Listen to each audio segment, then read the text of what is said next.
Ang Iglesia ni Cristo ay hindi po laban sa impeachment, sapagkat ang impeachment ay itinatadhana sa saligang batas. Ngunit, kung ang paraan ng pagsasagawa nito ay wala sa batas at wala sa tuntunin, ito na naman ay pagmumulan ng kaguluhan, pagmumulan na naman ng pagkakabahabahagi ng ating bansa. Ito po ang gusto nating iwasan. Ito po ang gusto nating iwasan.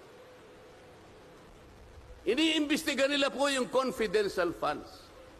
Ang tanong ko po, Mr. Chairman, mahigit pong 400 opisina at ahensya ng ating pamahalaan ang tumatanggap ng confidential funds. At sila din ay natatawagan ng pansin ng Commission on Audit. Bakit naman